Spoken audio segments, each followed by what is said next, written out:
একটু খেয়াল করে দেখেন। চলে যাচ্ছি আমি। খবরদার আমাকে আটকাতে আসবে না। আমার পক্ষে তোমার এই অভাবের সংসারে আর থাকা সম্ভব হচ্ছে না।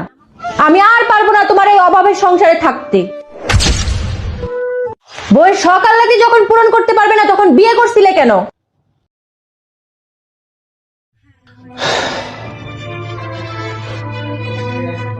হ্যালো মা, আমি থাকতে পারতেছি না ওর কাছে, আমি চলে আসতেছি। কেন মা, জামার সাথে কি ঝগড়া করছস নাকি? বিয়ের পর থেকে অভাব লেগেই আছে, আমি এই অভাবের সংসার আর করতে পারবো না। যখন তোর বাবার খারাপ সময় ছিল তখন আমি তোর বাবার সাথে ছিলাম।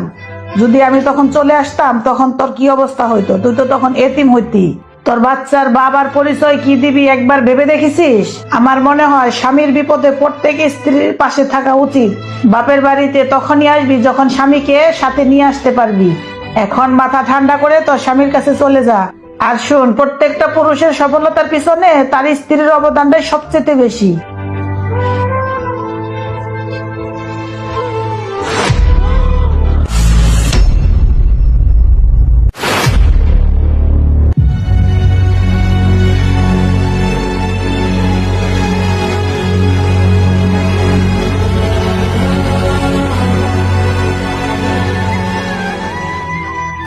যে নারী শূন্য পকেটে তার স্বামীর পাশে থাকে সেই নারী প্রকৃত স্ত্রী হওয়ার যোগ্যতা রাখে।